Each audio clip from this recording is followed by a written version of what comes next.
Phantom's wife, returning home from dropping the kids off at her parents' house for the weekend, unlocks the front door and enters the house. Phantom, she calls. Yeah, he answered. Where are you? I'm in the kitchen getting a cup of water. What's up? He asked. I was thinking, with things being so slow in your job right now and us being behind on all these bills, you can consider finding a different job. I mean, I saw this ad in the paper about truck driving. They were hiring truck drivers, and they were hiring people and putting them through training without any upfront expenses. Really? He replied. Let me see that. How much do they pay for local drivers? Well, that's the thing, she said timidly as she squinted her face. According to my sister's husband, and from what I read, you have to go over the road for a while because all the local companies they require some over the road experience. This didn't sit too right with Phantom. Um, I don't know. I'm not feeling it, he said. There's got to be something better than this. But Phantom, she said, I'm not doing it. Forget it. I'm not doing it, he yelled. As he stormed out of the house, he got into his car and slammed the door. After gripping the steering wheel with both hands and banging his head on it a couple of times, he started his engine, jammed the car in drive, and squealed his tires as he drove off. A half hour later, he pulled up at his instructor's class, but no one was there. Ah! He growled with frustration. He parked his car, got out, and was pacing back and forth with his hands on his head. Finally, he came to a halt in front of the classroom door. Sliding his back down the cold block wall, he rested it against it, sitting on the sunbeam cracked up sidewalk below him. After shadows began to crawl up the building walls across the city streets, it laid evidence that it was getting late in the evening and he needed to get back home. By the time he pulled himself up by the tarnished doorknob on the classroom door, his instructor drove up. Phantom, grab that bag out of here for me, he implied as he walked over and unlocked the door.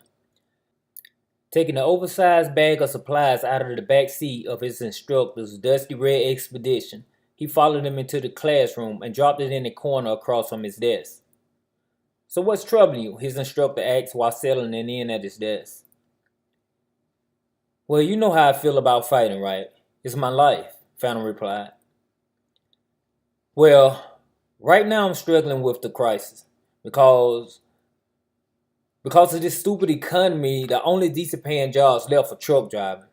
Well, and those that require some sort of degree, and I don't have one, and don't have time to get one right now. But my wife thinks that I should go and drive trucks, but being on the road all the time, I won't even have any time to train. That means I have to give up fighting. I can't do that. Just think about the contact, the adrenaline, the fan. People are looking forward to seeing me. It's the only thing that I have that makes me feel alive and important. Phantom instructor listened patiently as he continually complained about his situation. Then as he laid back in his chair and let out an exhausted sigh, Phantom paused. What is it? Phantom replied. So far, all I'm hearing is your problems, as if you don't have a family. After all these years of fighting, you still don't realize who your greatest opponent is. Should you ever defeat him, no one or nothing will ever be able to overcome you again. Not even the choices you're faced with. You know the concept. You can't see clearly with a clouded mind. Besides, if every path you travel leads back to you, eventually you'll find that you're going nowhere. Now get out of here. I gotta get ready for class. When Phantom returned home, as he opened the door, before he could get both feet in, his wife rushed over and wrapped her arms around his neck with a tight embrace. I was so worried about you, she said. The way you stormed out of here, I hadn't heard from you. I didn't know what to think. Please don't do that again, she begged. You scared me half to death. Picking her up with her legs wrapped around his waist, he turned and closed and locked the door. I need you, she softly stated, staring in his eyes as she leaned back with her hands interlocked behind his neck. As he silently looked off to the side as if he was staring at something on the floor, She leaned over and kissed him. He gave her no response. So she kissed him again. This time he looked at her with an angry look on his face, removing his hands from embracing her. As she released her grip and stood in front of him looking hurt and confused, she exhaled with a frustrating sigh and began to turn to walk away. But as she turned, he grabbed her by the arms, pushing her against the wall, pressing his body tightly against hers with a firm grip behind her neck, and began to passionately kiss her. The next morning, she woke up to a beautiful and delicious breakfast in bed. And as she blessed her food and began to eat, he looked at her with a loving stare. "I've decided to try this truck driving thing," he said. "I'm not sure how it works, but if it'll give them, looking at his children picture on the dresser, and you a better and more stable life, then I'm willing to trade my passion for that." The next afternoon,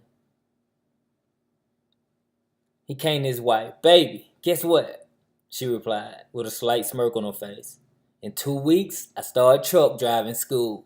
"Yay!" she responded excitedly. "I'm so proud of you. Look, I know this was difficult for you, but we're going to get through this together," she said. "In the meantime, will you go get the mail for me?" "Yeah, I got it," he replied. When Phantom opened the mailbox and got the mail out that was belonging to him, his mouth flew open and was breathless for a moment. "Baby, baby," he yelled. "Oh my God, you're going to be so excited about this," running back to the house. "What is it?" she replied with a confused look on her face. "This is what I've been waiting for," he said with excitement. "I've been invited to fight in the National Martial Arts Championship tournament that's being held in Los Angeles in 2.5 weeks. Yeah, I'm very excited, Phantom," his wife responded with a sound of disappointment in her voice. "I don't understand," he said with a firm voice. "I thought you would be happy for me." "No, I don't understand," she replied. "I thought we were important to you. You said you chose us, but I guess that was until something more important came along. Go to your tournament, Phantom. Enjoy yourself. But we're not going." As the day approached when Phantom was supposed to board his flight, he could hear his instructor's voice in his head saying, "If every path you travel leads back to you, eventually you'll find that you're going nowhere." In a hurry, he called his instructor and told him, "I get it now. I could never see clearly because my mind was always clouded with my own affairs. My greatest opponent is myself. If I choose to picture myself in other people's position, then respond to them in a way that I would want them to treat me, then the choices wouldn't be so difficult for me to make. Thank you so much, Master Chester. I gotta call my wife." Oh my gosh, you're gonna be so excited. I'm going to truck driving school.